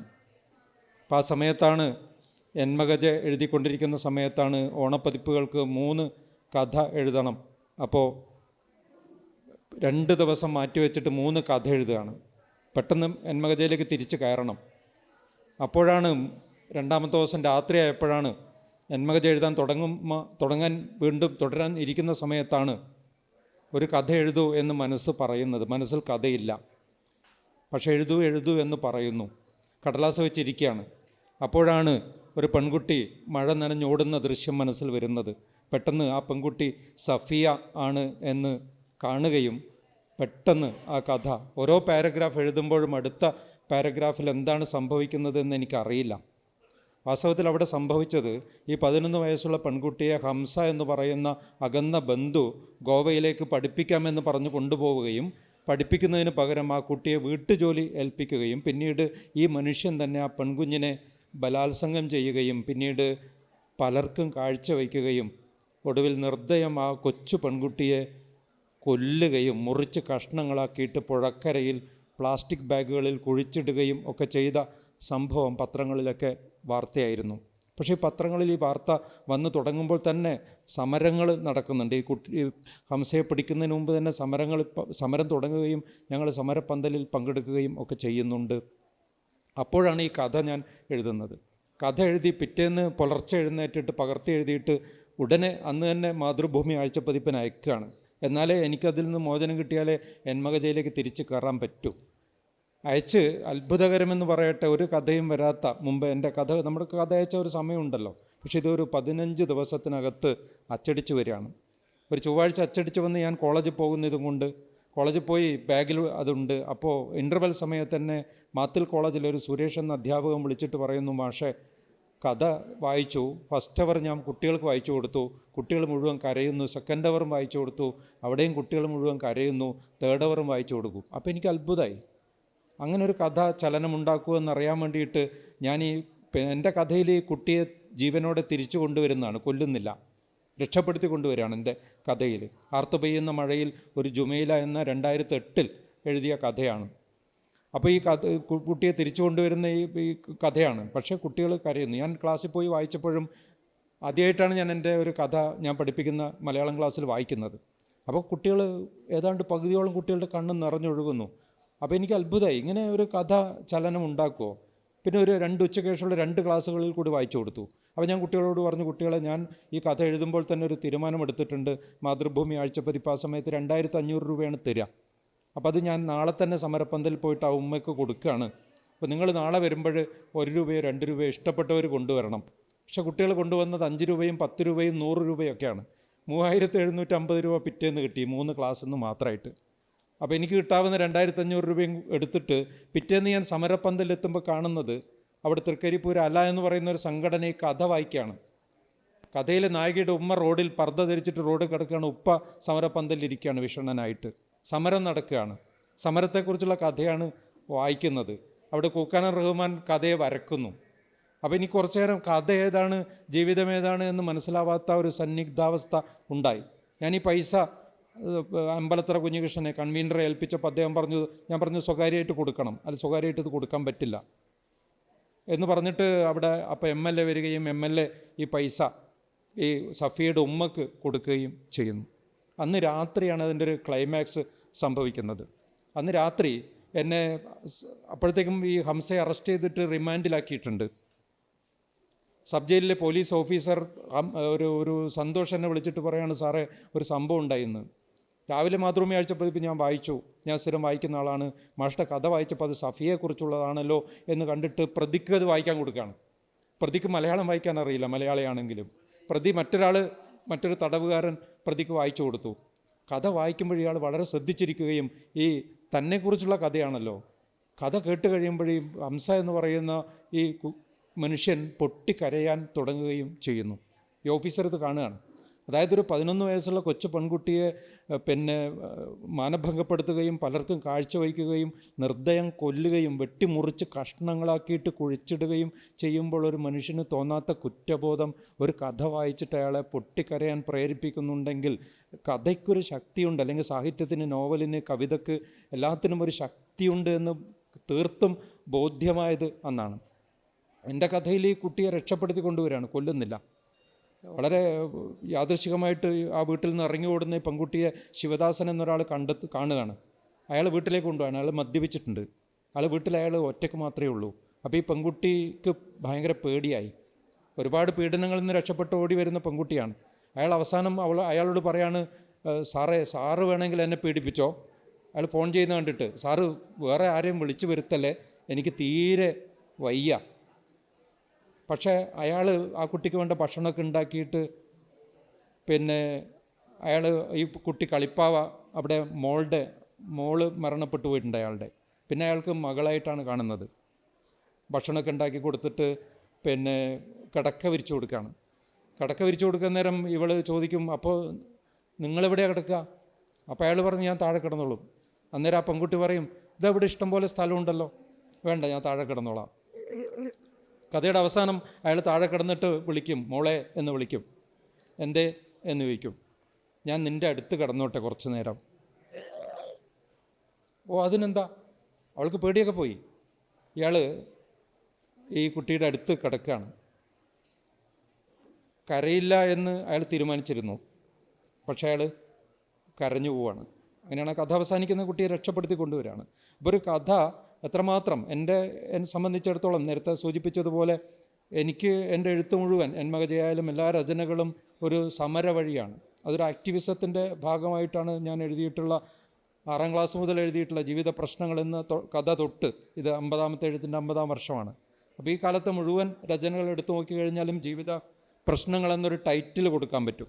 ഇപ്പോൾ ഏറ്റവും ഒടുവിൽ എഴുതിയിട്ടുള്ള അല്ലോഹലൻ എന്ന് പറയുന്ന നോവൽ 14ാം നൂറ്റാണ്ടിലെ ഒരു നാടുവാഴിയായ നാട്ടുരാജാവിൻ്റെ കഥയാണെങ്കിലും അതിൽ ഒരു രാജാവിൻ്റെ കഥ എന്നുള്ളതിലപ്പുറത്ത് ഇന്നും സമൂഹത്തെ ഗ്രസിച്ചു കൊണ്ടിരിക്കുന്ന ജാതി എന്ന് പറയുന്ന നമ്മുടെ ഉള്ളിലൊക്കെ സ്ഥൂലതലത്തിൽ നമ്മൾ ഇല്ലായ്മ ചെയ്തിട്ടുണ്ടെങ്കിലും പുരോഗമന പ്രസ്ഥാനങ്ങളും ദേശീയ പ്രസ്ഥാനവും നമ്മുടെ വലിയ മുന്നേറ്റങ്ങളും ഒക്കെ ആധുനിക കേരളം ജാതി എന്ന് പറയുന്നൊരു വ്യവസ്ഥയെ നിർമ്മാർജ്ജനം സ്ഥൂലതലത്തിൽ ചെയ്തിട്ടുണ്ടെങ്കിലും സൂക്ഷ്മതലത്തിൽ ജാതി മലയാളികളുടെ ഉള്ളിൽ ആഴത്തിൽ വേര് പിടിച്ചിട്ടുണ്ട്. അതിനെതിരെയുള്ളൊരു സമരം എന്ന രീതിയിൽ തന്നെയാണ് അല്ലോഹലൻ എന്ന നോവൽ എഴുതപ്പെട്ടിട്ടുള്ളത്. ഈ ഒരു ആമുഖമായിട്ട് ഇത്രയും കാര്യങ്ങളാണ് പറയാനുള്ളത്. ഈ വൈദ്യൻ്റെ അമ്മ പുഴുത്തേ ചാവുള്ളൂ എന്ന് പറയുന്നൊരു ചൊല്ലുണ്ട്. വൈദ്യൻ്റെ അമ്മയെ പുഴുത്തേ ചാകത്തുള്ളെന്ന്. അപ്പോൾ ഇത് നമുക്ക് ഏറ്റവും പ്രിയപ്പെട്ട, അല്ലെങ്കിൽ രാവിലെ ഞാൻ ചോദിക്കുകയായിരുന്നു, എൻ്റെ ഭാര്യയോ അല്ലെങ്കിൽ മക്കളോ ഒക്കെ ഇരിക്കുന്ന ഒരു സദസ്സിൽ വന്നിട്ട്, നിനക്ക് ഏറ്റവും ഇഷ്ടപ്പെട്ട കഥ ഏതാണ്, ഏറ്റവും ഇഷ്ടപ്പെട്ട സിനിമ ഏതാണ്, നിന്നെ ഏറ്റവും ആകർഷിച്ച വസ്ത്രം ഏതാണ്, നിൻ്റെ ഏറ്റവും മികച്ച രുചി ഏതാണ് എന്നൊക്കെ ചോദിക്കുന്നത് പോലെ ഭയങ്കര ഓക്വേർഡായിട്ടുള്ളൊരു കാര്യമാണ്. കാരണം എൻ്റെ ചേച്ചിയാണ്. ഇത് എഴുത്തിലൂടെ പരിചയപ്പെട്ട് പിന്നീട് ആ വ്യക്തിബന്ധത്തിലേക്ക് എത്തിക്കഴിയുമ്പോൾ നമുക്ക് ഏലിനേറ്റ് ചെയ്തൊന്നും ചോദിക്കാനായിട്ടുള്ള ഒരു വലിയ ബുദ്ധിമുട്ട് ഞാൻ അനുഭവിക്കുന്നു. ഞാൻ ചോദിച്ചു വന്നു കഴിഞ്ഞാൽ സെൻറ്റിമെൻ്റലായി പോകുമെന്ന് പറയുന്നൊരു വലിയ പ്രശ്നമുണ്ട്. ഞാനൊരു വികാരജീവിയാണ്, KP ഉമ്മർ പറഞ്ഞതുപോലെ തന്നെ. അപ്പോൾ അന്ന് ഞാൻ ഈ മഹാരാജാസ് കോളേജിൽ പഠിച്ചിരുന്ന ആളാണ് എന്നൊക്കെ ഉള്ളത് എനിക്കറിയാം. ഗൃഹലക്ഷ്മിയുടെ അവാർഡ് കിട്ടുന്നുണ്ട് 90കളുടെ അവസാനം. അതിനുശേഷം ഞാനൊരു ഈ 2000ൻ്റെ തുടക്കത്തിൽ MG യൂണിവേഴ്സിറ്റിയിലെ B.Edൻ്റെ സർട്ടിഫിക്കറ്റ് മേടിക്കാനുള്ള ഒരു ആവശ്യത്തിനൊക്കെ ആയിട്ട് വരുമ്പോഴത്തേക്ക് ഒരു മഞ്ഞ ചുരിദാർ ഇട്ടിട്ട് എടുത്താൽ പൊങ്ങാത്ത വലിയൊരു ലോലാക്ക് തൂക്കിയിട്ടിട്ട് ഈ ലോലാക്കിൻ്റെ വെയിറ്റിലാണ്, അല്ലെങ്കിൽ കാറ്റടിച്ച് പാറിപ്പോകുന്ന ഒരു സ്ത്രീയാണ്. അപ്പോൾ അങ്ങനെ മെലിഞ്ഞിട്ട് ഒരാളിങ്ങനെ ഒരു മഞ്ഞ ചുരിദാറിൽ ഈ ലോലാക്കിൻ്റെ വെയിറ്റിൽ ഇങ്ങനെ പയ്യെ പോകുന്നു. ഞാനൊന്ന് ഓർത്ത് കയറി പരിചയപ്പെട്ടാലോ. മഞ്ഞമരങ്ങൾ ചുറ്റിലുമൊക്കെ വന്നു കഴിഞ്ഞിട്ടുള്ള സമയമാണ്. അപ്പോൾ ഞാനൊന്ന് ശങ്കിച്ച്, വേണ്ട, മുഖഭാവം കണ്ടിട്ട് ഭയങ്കര ജാടയാണെന്ന് തോന്നുന്നു എന്ന് പറഞ്ഞിട്ട് ഞാൻ പരിചയപ്പെട്ടില്ല. എനിക്കൊരു ശകലം അഹങ്കാരമൊക്കെ ഉണ്ടല്ലോ, ഞാനും മഹാരാജാസ് കോളേജിലാണല്ലോ പഠിച്ചതെന്നൊക്കെ പറയുന്ന ഒരു അഹങ്കാരത്തിൽ ഞാൻ വിട്ടുകളഞ്ഞു. പിന്നീട് വർഷങ്ങൾക്ക് ശേഷം ഞാനൊരു കത്തെഴുതിയിട്ടൊക്കെയാണ് പരിചയപ്പെടുന്നത്. കത്തെഴുതിയിട്ട് ഞാൻ ആ ഡാഡി കോളം എന്ന് പറഞ്ഞ പടം എഴുതിയതിന് അച്ചാലും മുച്ചാലും ഞാൻ സ്കൂളിൽ പഠിപ്പിച്ചുകൊണ്ട് നിൽക്കുക. ഒരു ഹയർ സെക്കൻഡറി ക്ലാസ്സിൽ ഇങ്ങനെ പഠിപ്പിച്ചുകൊണ്ടിരിക്കുമ്പോൾ ഒരു കോള് വന്നിട്ട് ഞാൻ വെളിയിൽ പറഞ്ഞിട്ട് എന്നെ ചീത്ത ഒരു ലോഡ് ചീത്ത പറഞ്ഞു കഴിഞ്ഞപ്പോൾ തന്നെ എനിക്കും അങ്ങ് കാര്യമാണ്, ഞാൻ ഇങ്ങനെയൊക്കെ എഴുതാൻ പോകുന്നത്, എൻ്റെ സൗകര്യം ഇതാ, ഞാൻ ഇങ്ങനെയൊക്കെ എഴുതത്തുള്ളൂ എന്ന് പറഞ്ഞിട്ട് അങ്ങനെ ഉടക്കിട്ട് തുടങ്ങിയ ഒരു ബന്ധമാണ്. അപ്പോൾ അങ്ങനെ ഈ സ്ത്രീ എഴുതുന്ന സകല സാധനങ്ങളും വായിക്കുക, എഴുതുന്ന സകല പുസ്തകങ്ങളും വാങ്ങുക, അതിൻ്റെ ആദ്യ വായനക്കാരിൽ ഒരാൾ തന്നെ ആയിരിക്കുക എന്ന് പറയുന്ന വലിയൊരു പ്രിവിലേജായിട്ട് അഹങ്കാരത്തോടു കൂടി, അതൊരു അഭിമാനബോധമാണ്, അഹങ്കാരമാണ്, അങ്ങനെ ഫോളോ ചെയ്തുകൊണ്ടിരിക്കുന്ന ഒരാളാണ്. അപ്പോൾ ഏതെഴുത്താണ് ഇഷ്ടംപോലെ ബാലസാഹിത്യ കൃതികൾ എഴുതുന്നു. അതൊരു വലിയ കാര്യമായിട്ട്, കാരണം ഈ തലമുറയിലുള്ള പല ആൾക്കാരുമൊക്കെ ആ മേഖലയെ അങ്ങ് അവഗണിക്കുമ്പോൾ അതിലായിരിക്കും ഏറ്റവും കൂടുതൽ കൃതികൾ വന്നിട്ടുള്ളത് എന്ന് തോന്നുന്നു. പുരസ്കാരങ്ങൾ ലഭിക്കുന്നുണ്ട്, ഓക്കെ, അതൊക്കെ സന്തോഷമുള്ള കാര്യമാണെങ്കിൽ പോലും ഈ എഴുത്തുവഴികളിൽ നമ്മളെ ആകർഷിച്ച കഥകളുണ്ടാകും, ആകർഷിക്കാത്ത ഒരു എഴുത്തുകാരി എന്നുള്ള നിലയിൽ തന്നെ നമുക്കത്ര പ്രിയപ്പെട്ടതല്ലാത്ത ചില കഥകളൊക്കെ ഉണ്ടാകും.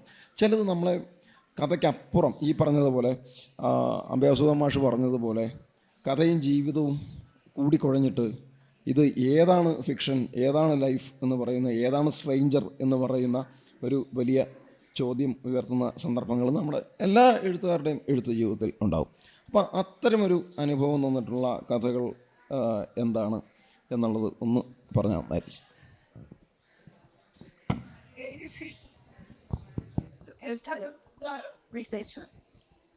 ആദ്യം തന്നെ UK കുമാരനും അംബികാസുധനും ഒപ്പം ഇരിക്കാൻ പറ്റുക എന്ന് പറയുന്നത് എന്നെ വളരെ ചെറുതാക്കുന്നു എന്ന് പറഞ്ഞുകൊണ്ട് തുടങ്ങാം. കാരണം ഞാൻ ചെറുകഥകളിൽ മാത്രം വിഹരിക്കുന്ന ഒരാളാണ്. അതും വളരെ കുറച്ച് ചെറുകഥകൾ എഴുതിയിട്ടുള്ളൂ. നോവൽ എന്ന മേഖലയിലേക്ക് ഇവരെ രണ്ടുപേരെയും പോലെ എത്തി നോക്കിയിട്ട് പോലുമില്ല. അപ്പോൾ ഞാൻ എഴുതി തുടങ്ങുമ്പോൾ, ഇപ്പോൾ തിരിഞ്ഞു നോക്കുമ്പോൾ എനിക്ക് തോന്നാറുണ്ട്, എഴുത്തുകാരി ആയില്ലായിരുന്നു എങ്കിൽ ഞാൻ എന്തായി തീരുമായിരുന്നു എന്നെനിക്ക് ഒരത്ഭുതം തോന്നാറുണ്ട്. ഞാൻ ഒന്നും ആവുമായിരുന്നില്ല എന്നുള്ളതാണ് സത്യം. കാരണം എൻ്റെ ലൈഫിൽ ഒരു ബാലൻസിങ് കൊണ്ടുവന്നത് എഴുത്താണ്. അപ്പം ഞാൻ കുറേ അസുഖങ്ങളുടെ ബാക്ക്ഗ്രൗണ്ടിൽ വളർന്ന ഒരു കുട്ടി ആയതുകൊണ്ട് തന്നെ ഒരു 17 വയസ്സോളം ഞാൻ ഓരോ പ്രാവശ്യം ചിരിക്കുമ്പോഴും ഞാൻ സ്വയം ചോദിക്കുമായിരുന്നു, എനിക്ക് ചിരിക്കാൻ എന്താണ് റൈറ്റ് എന്ന്. പക്ഷേ എന്നിലേക്ക് ആ ചിരി തിരിച്ചു തന്നത് എൻ്റെ കഥയാണ്. ഒരുപക്ഷെ എനിക്ക് കിട്ടിയ ആത്മവിശ്വാസം അതെനിക്ക് കഥകൾ തന്നതാണ്. അപ്പോൾ ഞാൻ എൻ്റെ ആദ്യ പുസ്തകത്തിൽ, അപ്പോൾ ഓരോരോ തിരിവുകൾ എന്നാണ് ആ കഥാസമാഹാരത്തിൻ്റെ പേര്, അതിൻ്റെ ആമുഖത്തിൽ എഴുതിയിട്ടുണ്ട്, ദൈവം തന്ന വാക്ക്, നിനക്ക് തന്ന വാക്ക് നീ എന്ത് ചെയ്തു കുഞ്ഞേ എന്ന് ചോദിക്കുമ്പോൾ എടുത്തു കാണിക്കാൻ എനിക്ക് ഒരു പിടി ചെറുകഥകൾ മാത്രം മതി എന്ന് പറഞ്ഞിട്ടുണ്ട്. ഇപ്പോഴും ഞാൻ ആ ഒരു കൺസെപ്റ്റിൽ തന്നെയാണ് ഉറച്ചു നിൽക്കുന്നത്. എനിക്കൊരു പിടി ചെറുകഥകൾ മാത്രം മതി എന്നാണ് എൻ്റെ തോന്നൽ. പിന്നെ എഴുത്തിൻ്റെ വഴിയിൽ വന്ന ബോണസുകളാണ് ട്രാൻസ്ലേഷനും കുട്ടിക്കഥകളും ഒക്കെ. അതൊന്നും ഞാൻ ഒരിക്കലും മോഹിച്ചതല്ല, ആ വഴിയിലേക്ക് യാദൃശ്ചികമായി എത്തിപ്പെടുകയായിരുന്നു. ഇപ്പോഴും ഞാൻ ഇത്ര കാലമായി 22ാമത്തെ വയസ്സിൽ എഴുതി, മാതൃഭൂമിയിൽ ആദ്യമായിട്ട് വരുന്ന കഥ 22ാമത്തെ വയസ്സിലാണ്. അപ്പോഴും ഇപ്പോൾ ആരെങ്കിലും ഏതാണ് എൻ്റെ പ്രിയ കഥ എന്ന് ചോദിച്ചു കഴിഞ്ഞാൽ എനിക്ക് ആദ്യമായിട്ട് എടുത്തു പറയാനുള്ളത് ആ കഥയെക്കുറിച്ച് തന്നെയാണ്. അപ്പം നേരത്തെ UK കുമാരൻ പറഞ്ഞതുപോലെ തന്നെ പേഴ്സണലായ എക്സ്പീരിയൻസിൻ്റെ ഏതെങ്കിലും ഒരു തുഞ്ച് എങ്കിലും നിന്നേ എനിക്ക് കഥ എഴുതാൻ പറ്റുള്ളൂ. അപ്പം എനിക്ക് തീരെ അറിയാത്ത ഒരു ലോകത്തെക്കുറിച്ച് എനിക്ക് എഴുതാൻ പറ്റില്ല. അതുകൊണ്ടായിരിക്കാം, അനുഭവലോകം വളരെ പരിമിതമായതുകൊണ്ടായിരിക്കാം എനിക്ക് വളരെ കുറച്ച് കഥകളെ എഴുതാൻ പറ്റിയിട്ടുള്ളൂ എന്നുള്ളതും ഒരു സത്യമാണ്. അപ്പോൾ ആ കഥ ഞാൻ എഴുതി കഴിഞ്ഞപ്പോൾ എനിക്ക് തോന്നി ഇത് മാതൃഭൂമിക്ക് അയക്കാം, ഒരുപക്ഷെ മാതൃഭൂമി സ്വീകരിച്ചേക്കാം. മാതൃഭൂമിയുടെ കഥയുടെ വരുന്ന കഥകളുടെ ഒരു നിലവാരമുണ്ട് എന്ന് എനിക്ക് സ്വയം തോന്നുകയും ഞാൻ ആ കഥ അയക്കുകയും ചെയ്തു. അപ്പോൾ കഥ അയച്ചിട്ട് അന്ന് ഇതുപോലെ കണ്ണിലെണ്ണ ഒഴിച്ച് കാത്തിരിക്കുകയാണ് ചെയ്യുന്നത്. അന്ന് ഡിജിറ്റൽ മീഡിയ ഒന്നും ഇല്ലല്ലോ, നമ്മൾ ഒരുപാട് കാത്തിരുന്നാലാണ് ഒരു കഥ വരിക. വളരെ കുറച്ച് പ്രസിദ്ധീകരണങ്ങളേ ഉള്ളൂ. അപ്പോൾ അന്നിങ്ങനെ കാത്തിരിക്കുമ്പോൾ ശത്രുഘ്നൻ്റെ കത്തോടുകൂടി, മാതൃഭൂമിയിൽ അന്ന് സഹപത്രാധിപരായിരുന്ന ശത്രുഘ്നൻ്റെ കത്തോടുകൂടി കഥ തിരിച്ചു വരികയാണ് ചെയ്തത്. ഇത്രയും കഥ ഭംഗിയായിട്ട് കൊണ്ടുപോകാൻ സാധിച്ച ഒരാൾക്ക് ഇതിൻ്റെ അവസാനം ഒന്നുകൂടി മിനുക്കാൻ പറ്റും എന്ന് പറഞ്ഞിട്ട്, അത് ഞാൻ സജസ്റ്റ് ചെയ്യുന്നില്ല, അത് പ്രിയയ്ക്ക് തന്നെ വരും എന്ന് പറഞ്ഞു. അപ്പോൾ എനിക്ക് ഭയങ്കര നിരാശയായി. കാരണം ഇന്ന് കഥ വരും എന്ന് പറഞ്ഞിങ്ങനെ കണ്ണുമിഴിച്ച് കാത്തിരിക്കുന്ന ഒരാളുടെ മുമ്പിലേക്കാണ് കഥ തിരിച്ചു വരുന്നത്. അപ്പം ഞാൻ വളരെ നിരാശയോടുകൂടി ആ കഥ എൻ്റെ ബാഗിൻ്റെ ഏതോ ഒരു കോണിലിട്ടു. പിന്നെ ഏതാണ്ട് ഒരു മാസം കഴിഞ്ഞ് ഞാൻ കോഴിക്കോട് ആകാശവാണിയിലൊരു ഇൻ്റർവ്യൂവിന് പോയി. അപ്പോൾ ആ ഇൻ്റർവ്യൂ കഴിഞ്ഞിട്ട് ഞങ്ങൾ വൈകുന്നേരം താമസിക്കുന്ന ഹോട്ടലിൽ നിന്ന് ഞാനും അച്ഛനും കൂടി കോഴിക്കോട് ബീച്ചിൽ പോയി. അപ്പോൾ ബീച്ചിലിങ്ങനെ ഇറങ്ങി നിൽക്കുമ്പോൾ അച്ഛൻ്റെ ചെരുപ്പ് ഒരെണ്ണം ഈ തിര കൊണ്ടുപോയി. അപ്പോൾ ഞാൻ വിചാരിച്ചു അച്ഛൻ്റെ ചെരുപ്പ് പോയി എന്ന് തന്നെ വിചാരിച്ചു. പക്ഷെ അത് തിരിച്ചു കൊണ്ടുവന്നു. അപ്പോൾ അത് കുറച്ചുകൂടി അഴുക്ക് പോയി കുറച്ചുകൂടി വെളുത്തിരിക്കുന്നതായിട്ട് എനിക്ക് തോന്നി. അപ്പോൾ തിരിച്ച് ഹോട്ടൽ റൂമിൽ ചെന്നപ്പോൾ ഈ ഉപേക്ഷിച്ചിട്ട കഥ എൻ്റെ ബാഗിൻ്റെ ഏതോ ഒരു കോണി കിടപ്പുണ്ടായിരുന്നു. അപ്പോൾ ആ കഥ എടുത്ത് ഞാൻ ഈ അനുഭവവുമായിട്ട് ബന്ധമുള്ള ഒരവസാനം എഴുതി ചേർക്കുകയാണ് ഉണ്ടായത്. എന്നിട്ട് കഥ അയച്ചു. അപ്പോൾ അത് പ്രസിദ്ധീകരിച്ചു വന്നു. അന്ന് മാതൃഭൂമിയിൽ വർക്ക് ചെയ്യുന്ന KP വിജയൻ എന്നോട് പറഞ്ഞു, പ്രിയ കഥാകൃത്തായി കഴിഞ്ഞിരിക്കുന്നു എന്ന് പറഞ്ഞു. ആ കഥയുടെ തീം എന്ന് വെച്ചാൽ ഒരു പെൺകുട്ടി 2 പ്രണയങ്ങളുടെ തുല്യശക്തിയുണ്ട് എന്ന് അവൾക്ക് തോന്നുന്ന 2 പ്രണയങ്ങളുടെ ഇടയിൽപ്പെടുന്നതാണ്. അപ്പോൾ അത് ഞാൻ ജീവിതത്തിൽ അനുഭവിച്ചതുമാണ്. ഏറ്റവും വ്യക്തിപരമായ കഥ എന്ന് വേണമെങ്കിൽ അതിനെക്കുറിച്ച് പറയാം. അപ്പോൾ ആ കഥ അത് കഴിഞ്ഞ് ഈ അച്ഛന് തോന്നുന്നതാണ് ആ കുട്ടിയുടെ മനസ്സിലെ കറ നീക്കി അതിൽ നിലാവ് വീഴ്ത്താൻ പറ്റും എന്ന് അച്ഛന് തോന്നുന്നിടത്താണ് ആ കഥ അവസാനിക്കുന്നത്. അപ്പോൾ ആ കഥയിൽ ബീച്ചിൽ തണ്ണിമത്തൻ കൂമ്പാരം ഇങ്ങനെ കൂട്ടിയിട്ടിരിക്കുന്നതും അതിൽ നിന്ന് ഏറ്റവും അവസാനം അച്ഛൻ മകൾക്ക് തണ്ണിമത്തൻ പൂളുകളിൽ പഞ്ചസാര ഇളക്കി ചേർത്ത് കഴിക്കാൻ ഇഷ്ടമാണല്ലോ എന്ന് വിചാരിച്ച് ഒരു തണ്ണിമത്തൻ തിരഞ്ഞ് എടുത്ത് കൊണ്ടുപോകുന്ന ഒരു രംഗമുണ്ട്.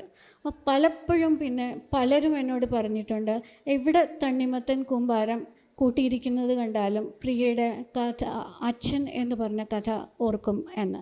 പിന്നെ ആ കഥ സഞ്ജു സുരേന്ദ്രൻ ഇപ്പോൾ ഏതൻ എന്ന് പറഞ്ഞ ഹരീഷിൻ്റെ സിനിമ കഥയെ ആസ്പദമാക്കി സിനിമ എടുത്ത അന്ന് സഞ്ജു പൂനെ ഫിലിം ഇൻസ്റ്റിറ്റ്യൂട്ടിലെ വിദ്യാർത്ഥിയാണ്. അപ്പോൾ അവർക്ക് ഡിപ്ലോമ ഫിലിം തയ്യാറാക്കണം. അപ്പോൾ അന്ന് എൻ്റെ മോൻ ഉണ്ടായ ഒരു സമയമാണ്. അപ്പം അന്ന് സഞ്ജു എന്നെ തിരക്കി വരികയാണ്. ഫോൺ ചെയ്ത് ചോദിച്ചു, ചേച്ചി എനിക്ക് അച്ഛൻ എന്ന് പറഞ്ഞ കഥ ഡിപ്ലോമ ഫിലിം ആക്കിയാൽ കൊള്ളാമെന്നിട്ട് എന്ന് പറഞ്ഞ് വരികയും അപ്പം ഞാൻ അതിനുള്ള സമ്മതം കൊടുക്കുക എന്നുള്ളത് മാത്രമേ എൻ്റെ റോളായിട്ട് കരുതിയിരുന്നുള്ളൂ. പക്ഷേ സഞ്ജു വരികയും ഞങ്ങൾ രണ്ടുപേരും കൂടി ഇരുന്ന് അതിൻ്റെ തിരക്കഥ തയ്യാറാക്കുകയും ഒക്കെ ചെയ്തു. അപ്പോൾ അതിനകത്ത് അച്ഛനായിട്ട് അഭിനയിച്ചത് നെടുമുടി വേണുവാണ്. അപ്പോൾ എനിക്ക് വളരെ അത്ഭുതം തോന്നിയത്, എൻ്റെ അച്ഛൻ എപ്പോഴും ഒരു കാലൻ കുട കയ്യിലില്ലാതെ പുറത്തേക്ക് ഇറങ്ങാത്ത ഒരാളാണ്. ഞാൻ നേരത്തെ പറഞ്ഞല്ലോ, എൻ്റെ അച്ഛൻ തന്നെയാണ് അതിനകത്ത് അച്ഛൻ എന്ന് പറയുന്ന കഥാപാത്രമായിട്ട് വരുന്നതെന്ന്. അപ്പോൾ വളരെ അത്ഭുതം തോന്നിയത്, പിന്നെ ഇത് സിനിമയായി കഴിഞ്ഞപ്പോൾ നെടുമുടി വേണുവിൻ്റെ കയ്യിൽ സഞ്ജു സജസ്റ്റ് ചെയ്യാതെ തന്നെ ഒരു കുടയുണ്ട് എന്നുള്ളതായിരുന്നു. അപ്പോൾ അത് ഭയങ്കര ഒരു കോയിൻസിഡൻസ് ആയിട്ട് തോന്നി. അപ്പോൾ സഞ്ജു അത് ഹിന്ദിയിലാണ് ആ മൂവി എടുത്തിരിക്കുന്നത്, മലയാളത്തിലല്ല. അപ്പോൾ അത് ഫിലിം ഇൻസ്റ്റിറ്റ്യൂട്ടിൽ കാണിച്ചപ്പോൾ ഒരുപാട് പെൺകുട്ടികൾ പറഞ്ഞു ഇത് ഞങ്ങളുടെ കഥയാണ് എന്ന് പറഞ്ഞു. അതൊരു അത്ഭുതം തോന്നി. പിന്നെ സഞ്ജു ഇടയ്ക്ക് പറഞ്ഞു, ചേച്ചി ഇത് നമുക്ക് ഡെവലപ്പ് ചെയ്ത് ഒരു ഫീച്ചർ ഫിലിം ആക്കിയാലോ എന്നും ചോദിച്ചിരുന്നു. അപ്പോൾ അങ്ങനെ കുറച്ച് ഓർമ്മകൾ, ഏറ്റവും പ്രിയപ്പെട്ട ഓർമ്മകൾ എനിക്ക് തോന്നുന്നു എൻ്റെ ആദ്യ കഥയെക്കുറിച്ച് തന്നെയാണ് എനിക്കുള്ളത് എന്ന് പറഞ്ഞു വയ്ക്കുന്നു. ഇനി ബാക്കി വഴിയെ പറയാം. നമുക്ക് ഓഡിയൻസിലേക്ക് കൂടെ പോകേണ്ടതുണ്ട്. അതിന് മുമ്പ് ഒരു റൗണ്ട്, പെട്ടെന്നൊരു റാപ്പിഡ് ഫയർ റൗണ്ട് എന്ന് പറയുന്നത് പോലെ നമ്മുടെ സമയപരിമിതിയുടെ ഒരു വിഷയം കൂടിയുണ്ട്. ഈ അച്ഛനുറങ്ങുന്നില്ല സമാഹാരത്തിൻ്റെ ഏറ്റവും പിന്നിൽ ഓർമ്മയിലൊരു ചെണ്ടക്കാരൻ എന്ന് പറഞ്ഞിട്ട് ഞാനും എൻ്റെ കഥയും എന്ന് പറഞ്ഞിട്ടൊരു കുറിപ്പ് എഴുതുന്നുണ്ട്. അതിനുശേഷം തുടർച്ചയായിട്ട് കഥകൾ 80കളിലും 90കളിലും ഈ 2020 വരെ ഒരു കണ്ടിന്യൂറ്റി എഴുത്തിലുണ്ടായിരുന്നു. അപ്പോൾ അവസാനത്തെ നോവൽ മാതൃഭൂമി ഇറക്കുന്ന കണ്ട് ഇരിക്കെ എന്ന് പറയുന്ന നോവലിന് ശേഷം ഈ കൊറോണ കാലം ഒരുപക്ഷെ ഒരു ഗ്യാപ്പ് ഉണ്ടാക്കിയോ, അല്ലെങ്കിൽ അതിനുശേഷം 1-2 ചെറുകഥകളൊക്കെ മാതൃഭൂമിയിൽ വരുന്നത് ശ്രദ്ധിച്ചിരുന്നു. പക്ഷെ ഒരു സമാഹാരമായിട്ടോ, ഒരു കഥാസമാഹാരമായിട്ടോ, അല്ലെങ്കിൽ ഒരു നോവലായിട്ടോ 2020 ശേഷം ഒരു അനക്കക്കുറവ് കാണുന്നുണ്ട്. ആ ചെണ്ടക്കാരന് എന്തു പറ്റി എന്നുള്ളൊരു ചോദ്യമുണ്ട്.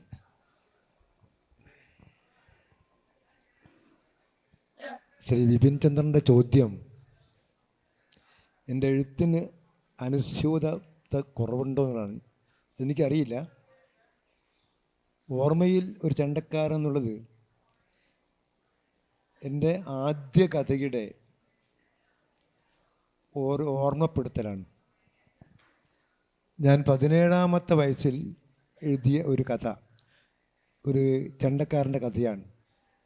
ആ കഥയ്ക്ക് ആ സമയത്ത് ധാരാളം അംഗീകാരം ലഭിക്കുന്നു, സമ്മാനങ്ങൾ ലഭിക്കുന്നു. അക്കാലത്ത് ഏറ്റവും നല്ല സാഹിത്യമാസികയായ അന്വേഷണത്തിൽ അത് പ്രസിദ്ധപ്പെടുത്തുന്നു.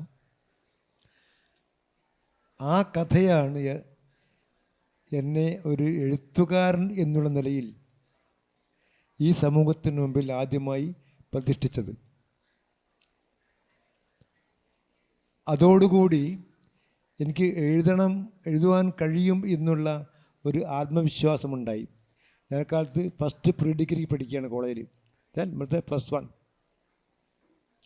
അവിടെ വെച്ചാണ് യഥാർത്ഥത്തിൽ എൻ്റെ സാഹിത്യ യാത്ര തുടങ്ങുന്നത്. അതിനുശേഷം ഇന്നുവരെ സാഹിത്യത്തിൻ്റെ അവിഛിന്നമായൊരവസ്ഥ എപ്പോഴും ഉണ്ടായിരുന്നു എന്നാണ് എനിക്ക് തോന്നിയിട്ടുള്ളത്. പിന്നെ ചിലപ്പോഴൊക്കെ നമ്മളെല്ലാ കാലത്തും എഴുതിക്കൊണ്ടിരിക്കുക എന്നുള്ളത് നമ്മുടെ ശീലമല്ല. കാരണം തക്ഷംകുന്ന് സ്വരൂപം എഴുതിക്കഴിഞ്ഞു ശേഷം കുറച്ചു കാലം കഴിഞ്ഞാണ് കാണുന്നതല്ല കാഴ്ചകൾ എന്നുള്ള ചെറിയ നോവൽ എഴുതുന്നത്. അത് കഴിഞ്ഞ് വീണ്ടും നോവലറ്റുകളുടെ ഒരു പ്രഭാവമായിരുന്നു. പിന്നീടാണ് മാതൃഭൂമി പ്രസിദ്ധപ്പെടുത്തിയ കണ്ടിരിക്കെ എന്നുള്ള നോവൽ. അത് കൊറോണ കാലത്ത് എഴുതിയതാണ്. കൊറോണയുടെ എല്ലാ സംഹാര രൂപവും അതിൽ ഞാൻ ആവാഹിച്ചിട്ടുണ്ട്. അതിനുശേഷം ഞാൻ കഥകളിലാണ് കൂടുതൽ ശ്രദ്ധിച്ചിട്ടുള്ളത്. ഞാൻ പറഞ്ഞല്ലോ, അടുത്ത ഏറ്റവും പുതിയ കഥ ചൂരൽമല, മാതൃഭൂമി ആഴ്ചപ്പതിപ്പ്, കഴിഞ്ഞ 2 ആഴ്ച മുമ്പ്. അപ്പം അതുവരെ എൻ്റെ സാഹിത്യയാത്രയുണ്ട്. അവിടെ ഒരിക്കൽ പോലും ഒരു ഭംഗമുണ്ടായിട്ടില്ല. മാത്രമല്ല, ഇത്രയും തുടർച്ചയായിട്ട് എഴുതണമെന്നുള്ളൊരു ശാഠ്യമൊന്നും എനിക്കില്ല. എപ്പോഴെങ്കിലും എഴുതാൻ കഴിയുമെങ്കിൽ എഴുതുക, അല്ലെങ്കിൽ എഴുതാതിരിക്കുക എന്നുള്ളതാണ് എൻ്റെ ഒരു ശീലം. പക്ഷേ എൻ്റെ ഉള്ളിൽ ഇപ്പോഴും എഴുതാൻ കഴിയുന്ന ഏതോ ഒരു ശക്തിയുണ്ട് എന്ന് എനിക്ക് ഉറച്ച വിശ്വാസമുണ്ട്. അപ്പോൾ അതിൻ്റെ അടിസ്ഥാനത്തിലാണ് ഞാൻ എൻ്റെ പുതിയ നോവൽ എഴുതാൻ ആരംഭിച്ചിരിക്കുകയാണ്. അതെന്ന് പൂർത്തിയാകുമെന്ന് എനിക്കറിയില്ല, പക്ഷെ പൂർത്തിയാക്കാൻ സാധിക്കും. അങ്ങനെയുള്ള സാഹചര്യത്തിൽ എവിടെയാണ് നമുക്കൊരു ശൂന്യത ഉണ്ടാവുക? ശൂന്യതയില്ല. ഈ ശൂന്യത ഉണ്ടാകുമ്പോഴാണ് നമ്മൾ ആരുമല്ലാതായി തീരുക. നമ്മൾ സാമൂഹ്യ ജീവിയായിട്ട് ഈ സമൂഹത്തിൻ്റെ ഓരോ വളവ് തിരിവുകളിലും, നമ്മുടെ പ്രിയയുടെ ശൈലിയാണ്, കടമെടുത്തുകൊണ്ട് പറയുകയാണ്, നമ്മളുണ്ട്. അവിടെയൊക്കെ നമ്മുടെ സാന്നിധ്യമുണ്ട്. ഒരിക്കൽ പോലും സമൂഹത്തിൽ നിന്ന് ഒളിച്ചോടാൻ നമുക്ക് കഴിയില്ല. ആ അനുഭവമാണ് എന്നെക്കൊണ്ട് എഴുതിപ്പിക്കുന്നത്. അതുകൊണ്ട് ഇനിയും എഴുതാൻ കഴിയും എന്നുള്ള ഒരു ആത്മവിശ്വാസം ഉണ്ട് എന്ന് ഇവിടെ ആവർത്തിച്ച് പറഞ്ഞുകൊണ്ട് ഈ ഒരു സെഷൻ അവസാനിപ്പിക്കുകയാണ്. ഉബയസുധൻ മാങ്ങാട് മാഷിനോട് ചോദിക്കാനുള്ള ഒരു കാര്യം, ഞാൻ പെട്ടെന്ന് ശ്രദ്ധിച്ച ഒരു വർക്ക്, ജീവിതത്തിൻ്റെ ഉപമ എന്ന് പറഞ്ഞിട്ട് അവിടെ കോളേജ് വിദ്യാർത്ഥികളെ കൊണ്ട്, കുറേ കോളേജ് വിദ്യാർത്ഥികളെ കൊണ്ട് നോവൽ എഴുതിപ്പിച്ച ആളാണ്. അപ്പോൾ ഈ സ്വന്തം എഴുത്തിനെ നമ്മൾ നിരീക്ഷിക്കുന്നത് പോലെ തന്നെ സ്വന്തം കാലത്തിൻ്റെയും അടുത്ത ജനറേഷൻ്റെ എഴുത്തിനെയും ഒക്കെ കൃത്യമായി നോക്കിക്കാണുന്ന ഒരാളാണ്. അത് ആ ഡോക്ടറേറ്റിൻ്റെ വിഷയം തന്നെ കഥയിലെ കാലസങ്കല്പത്തെക്കുറിച്ചിട്ടാണ് മാഷിൻ്റെ ഡോക്ടറേറ്റ് വിഷയം തന്നെ. അപ്പോൾ ഈ കാലത്ത് ഫിക്ഷനിൽ, ചെറുകഥയിൽ, നോവലിലൊക്കെ പുതിയ ആൾക്കാർ എഴുതി വരുന്നുണ്ട്. പലതരത്തിലുള്ള പല രീതിയിലുള്ള എഴുത്തുകൾ വരുന്നുണ്ട്. ആ കാലത്തിൻ്റെ എഴുത്തിനെ എങ്ങനെയാണ്, നിങ്ങളുടെ കാലത്ത് നിന്ന് വൈരുദ്ധ്യങ്ങളുണ്ടാകാം, സമാനതകളുണ്ടാകാം, പുതിയ എഴുത്തിനെ എങ്ങനെയാണ് മാഷ് നോക്കിക്കാണുന്നത്? 33 വർഷം ഒരു കോളേജിൽ അധ്യാപകനായിരുന്നു. ആ സമയത്ത് ഇവിടെ ഇരിക്കുന്നവരുടെയൊക്കെ കഥകൾ പലപ്പോഴും ക്ലാസ്സിൽ പഠിപ്പിക്കാൻ ഭാഗ്യം കിട്ടിയിട്ടുള്ള ഒരാളാണ്. 33 വർഷം അധ്യാപകനായിരിക്കുമ്പോൾ അതിനപ്പുറത്ത് ഒരുപാട് സാഹിത്യ ശില്പശാലകൾ, കേരളത്തിൽ ഏറ്റവും കൂടുതൽ സാഹിത്യ ശില്പശാലകൾ കാഞ്ഞങ്ങാട് നെഹ്റു കോളേജിലായിരിക്കും നടന്നിട്ടുണ്ടാവുക. അവിടെ നിന്ന് ഒരുപാട് എഴുത്തുകാർ വന്നിട്ടുണ്ട്. സന്തോഷ് ഏച്ചിക്കാനം, പി.വി. ഷാജികുമാർ, പിന്നെ കെ.വി. പ്രവീൺ, ബിജു കാഞ്ഞങ്ങാട്, ഇപ്പോൾ മലയാളത്തിൽ വളരെ ശ്രദ്ധിക്കപ്പെടുന്ന പിന്നെ മൃദുൽ വി.എം., പിന്നെ അർജുൻ കെ.വി., ഇവരൊക്കെ സാഹിത്യവേദിയുടെ സെക്രട്ടറിമാരും ഒക്കെ ആയിരുന്നു. പിന്നെ അത്രത്തോളം പ്രശസ്തരല്ലാത്ത 100 കണക്കിന് പേര് അവിടെ നിന്ന് വന്നിട്ടുണ്ട്.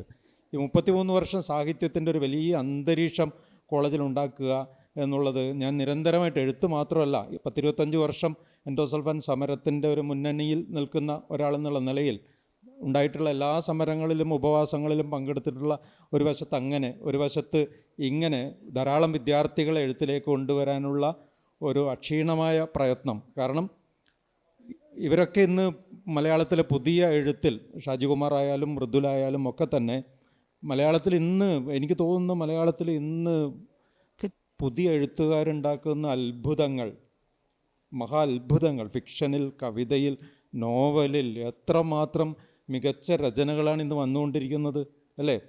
അപ്പം ആ വരവിൻ്റെ കുത്തൊഴുക്കിൻ്റെ ഇടയിൽ പിടിച്ചു നിൽക്കാൻ ഞങ്ങൾക്കൊക്കെ സാധിക്കുന്നു എന്നുള്ളത് ഒരു ഭാഗ്യമായിട്ട് കരുതുന്ന ഒരാളാണ് ഞാൻ. ഇപ്പോൾ അല്ലോഹലൻ വായിക്കപ്പെടുന്നുണ്ട്. ഓണപ്പതിപ്പുകളിൽ വന്ന എൻ്റെ പുസ്തക വീട് എന്ന് പറയുന്ന കഥ ഏറ്റവും ശ്രദ്ധിക്കപ്പെട്ടൊരു കഥയായിട്ട് ഓണക്കാലത്ത് വന്നു എന്നാണ് ഞാൻ മനസ്സിലാക്കുന്നത്. ഇന്നലെയും ഇവിടെ 2-3 പേര് എന്നെ വന്നിട്ട് ഇപ്പോൾ ആ കഥ പിന്നെ MTയുടെ അടുത്ത് പോയപ്പോൾ ഏതൊക്കെയോ മിനിയാന്ന് അപരിചിതരായ മനുഷ്യർ വന്നിട്ട് വായിച്ച് കരഞ്ഞുപോയി എന്നൊക്കെ. അപ്പോൾ നമുക്കിങ്ങനെ ഈ ഒരു പുസ്തകങ്ങളുമായിട്ടുള്ള പുസ്തക വീട് എന്ന് പറയുന്നൊരു കഥയിൽ ഗുരുവും ശിഷ്യനും തമ്മിലുള്ള ഒരു ഹൃദയബന്ധത്തിൻ്റെ ഒരു കഥയാണ്. അപ്പോൾ 19 കൊല്ലം എഴുത്തിൽ നിൽക്കാൻ പറ്റുന്നു, കുമാരേട്ടൻ പറഞ്ഞതുപോലെ നിൽക്കാൻ പറ്റുന്നു എന്നുള്ളത് തന്നെ ഒരു വലിയ ഭാഗ്യമായിട്ട് കരുതുന്ന ഒരാളാണ് ഞാൻ. ഈ അടുത്ത് ഞാൻ പിന്നെ എഴുതിയ മറ്റൊരു കഥ, അതും ഇങ്ങനെ പിന്നെ ജീവിച്ചു പോകുന്നവർ മലയാളത്തിൽ വന്നൊരു കഥയാണ്. മരിച്ചുപോയ ഒരമ്മമ്മ തിരിച്ചു വരികയാണ്. അപ്പോൾ അവരുടെ മകനും മകൻ്റെ ഭാര്യയും കൂടി അത്ഭുതപ്പെടുകയാണ്. അവർക്ക് വിശ്വസിക്കാൻ പറ്റുന്നില്ല. എന്തിനാ വന്നത് എന്ന് ചോദിച്ചപ്പോൾ അവർ പറഞ്ഞു, അമ്മമ്മ പറഞ്ഞു, ഞാൻ പെട്ടെന്നങ്ങ് കുഴഞ്ഞു പോയതല്ലേ, വീണു പോയതല്ലേ, ഒരു വാക്ക് മിണ്ടാൻ നിങ്ങളോട് പറ്റിയോ, അത് പറയാനാ വന്നത്. എനിക്ക് പിന്നൊരു കാര്യം കൂടിയുണ്ട്, എനിക്ക് മീൻ കറി കൂട്ടിയിട്ട് കുറച്ച് ചോറ് തിന്നണം, മീൻ കിട്ടിയോ? അപ്പം മകൻ്റെ ഭാര്യ പറഞ്ഞു, ഇല്ല, പക്ഷെ ഇന്നലത്തെ മീൻ കറി കുറച്ച് ഫ്രിഡ്ജിലുണ്ട്, എന്നാൽ വേഗം ചൂടാക്ക്, എനിക്ക് ചോറ് തിന്നണം. മകനും അമ്മയും കൂടെ ചോറ് തിന്നാണ്. മകൻ്റെ ഭാര്യ വിളമ്പി കൊടുക്കുകയാണ്. ഈ മീൻകറി കൂട്ടുമ്പോൾ ഉടമ്പുളി വിട്ട് വെച്ച ഈ മീൻകറി കൂട്ടുന്ന സമയത്ത് അമ്മ പറയും, പിന്നെ മോൻ്റെ ഭാര്യയോട് പറയും, മോളെ എന്തൊരു രുചിയാണ് നീ ഉണ്ടാക്കുന്ന മീൻകറിക്ക്, ഓ അപാരമായ രുചിയാണ്. അന്നേരം മകൾ പറയും, മോൻ്റെ ഭാര്യ പറയും, പിന്നെ അമ്മേ 30 കൊല്ലമായില്ലേ ഞാൻ ഈ മീൻകറി നിങ്ങൾക്ക് വെച്ച് തരുന്നു, ഈ 30 കൊല്ലം നിങ്ങളൊരു നല്ല വാക്ക് എന്നോട് പറഞ്ഞിനാ, നന്നായി എന്ന് പറഞ്ഞിനാ. അന്നേരം അമ്മമ്മ പറയും, മോളെ അത് പറയാനാ ഞാൻ വന്നത്. നല്ല വാക്ക് പറയാനുണ്ടെങ്കിൽ ജീവിച്ചിരിക്കുമ്പോൾ പറഞ്ഞോളണം, പിന്നെ പറയാൻ പറ്റില്ല, അത് പറയാനാ ഞാൻ വന്നത് എന്ന് പറഞ്ഞിട്ട് കഥ പിന്നെയും നീണ്ടുപോവാണ്, വേറെ ചില കാര്യങ്ങൾ കൂടെ വരുന്നുണ്ട്. അപ്പോൾ നമുക്ക് സമൂഹത്തെ ഓർമ്മപ്പെടുത്താൻ മനുഷ്യപ്പറ്റിനെക്കുറിച്ചും അതുപോലെ നൈതികതയെക്കുറിച്ചും നീതി നിഷേധത്തെക്കുറിച്ച് ഒക്കെ നമുക്ക് സമൂഹത്തെ നിരന്തരമായിട്ട് ബോധ്യപ്പെടുത്താനുള്ള ഒരു പ്രതിരോധത്തിൻ്റെ ഒരു ആയുധമായിട്ട് തന്നെയാണ് ഞാൻ സാഹിത്യത്തെ, എഴുത്തിനെ, നോവലിനെ, കഥയെ ഒക്കെ. എൻഡോസൾഫാൻ എന്നൊരു വിഷയത്തിൽ 70 ലേഖനങ്ങൾ ഞാൻ എന്തിനാണ് എഴുതിയത്? ഇത്രമാത്രം സമയം ഞാൻ എന്തിനാണ് കളയുന്നത്? അതൊന്നും ആരും ഓർമ്മിക്കുന്നില്ല. പക്ഷേ നോവൽ ഓർമ്മിക്കപ്പെടുന്നുണ്ടാവും. 27 പതിപ്പ് വന്നു, 4-5 ഭാഷകളിലൊക്കെ വന്നു, എല്ലാ യൂണിവേഴ്സിറ്റിയിലും അത് ആ നിലയിൽ അത് ഓർമ്മിക്കപ്പെടുന്നുണ്ടാവും. പക്ഷേ 70 ലേഖനങ്ങൾ ഞാൻ എന്തിനാണ് എഴുതിയത്? തിരുവനന്തപുരത്ത് സെക്രട്ടേറിയറ്റ് പഠിക്കൽ 10-20 തവണ ഞാൻ എന്തിനാണ് ആ മണ്ണിൽ വെറും നിലത്ത് ഒരു കോളേജ് അധ്യാപകനായ ഞാൻ ഈ പാവപ്പെട്ട മനുഷ്യരുടെ കൂടെ പോയി ഇരിക്കുന്നത്? അപ്പോൾ എനിക്ക് എഴുത്ത് എന്ന് പറയുന്നത് ജീവിതമായിട്ട് വലിയ വ്യത്യാസമൊന്നുമില്ല, അതൊരു സമരപ്രവർത്തനം തന്നെയാണ്.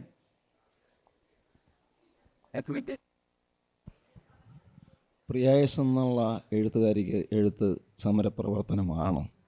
ഇനി അഥവാ സമരമല്ലെങ്കിലും കുഴപ്പമൊന്നുമില്ല, പലതരത്തിൽ എഴുതാനായിട്ട്.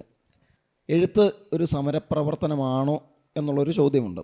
ഒപ്പം തന്നെ ഈ ടി പത്മനാഭൻ നോവൽ എഴുതിയിട്ടില്ല. പ്രിയായസ് ഇതേപോലെ ഈ പത്മനാഭൻ വ്രതവുമായിട്ടിരിക്കുന്നതിൻ്റെ രഹസ്യമെന്താണ്? അല്ലെങ്കിൽ വേണ്ടാന്ന് വെച്ചതാണോ, വയ്യാത്തത് കൊണ്ടാണോ, അതിൻ്റെ സ്ട്രെയിൻ താങ്ങാനായിട്ട് പറ്റാത്തത് കൊണ്ടാണോ, അല്ലെങ്കിൽ ഇത് നമ്മുടെ ഏരിയ അല്ല എന്നുള്ള ഒരു സംഗതി കൊണ്ടാണോ? എന്താണ് ഈ കഥയും നോവലും തമ്മിലുള്ളൊരു വ്യത്യാസത്തെ കാണുന്നത്, ഒരു എഴുത്തുകാരി എന്നുള്ള നിലയിൽ കാണുന്നത് എങ്ങനെയാണ്? അതിന് അറ്റംപ്റ്റ് ചെയ്യുമോ? ചെയ്യാതിരിക്കാനുള്ള കാരണങ്ങൾ എന്തൊക്കെയാണ് എന്ന് പറഞ്ഞു കഴിഞ്ഞാൽ നല്ലതായിരിക്കും.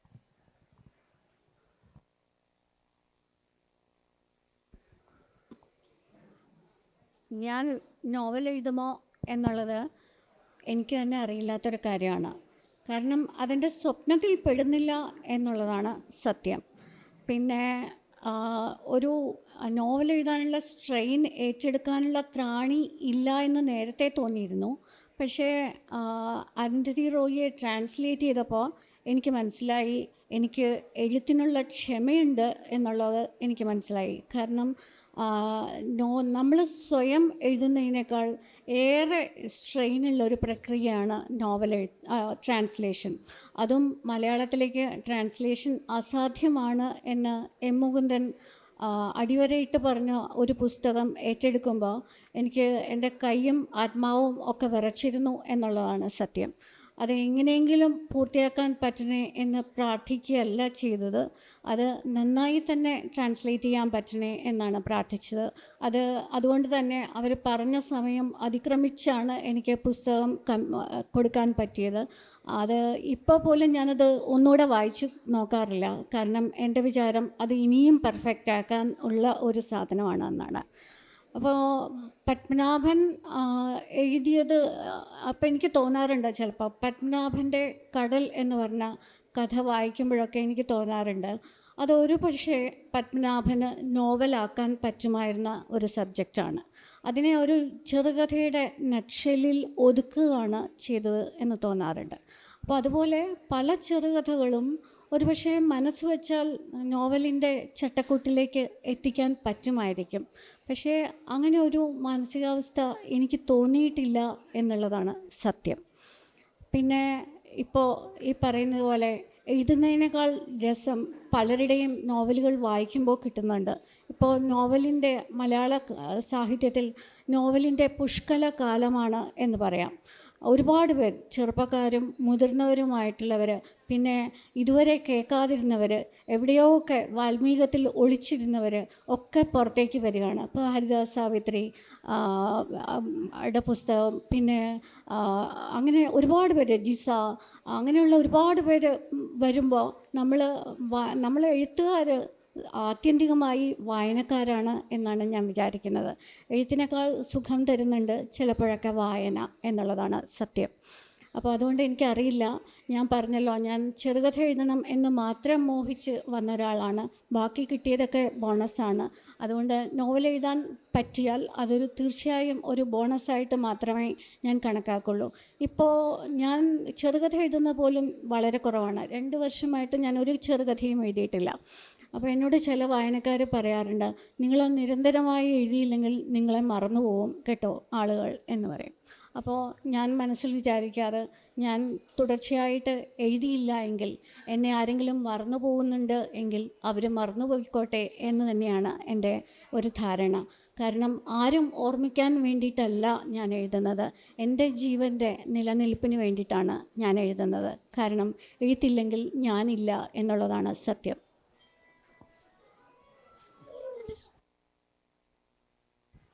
കഥയെക്കുറിച്ചിട്ടുള്ള ഈ സംസാരം വൈൻഡപ്പ് ചെയ്യാനുള്ള സമയമായിരിക്കുകയാണ്.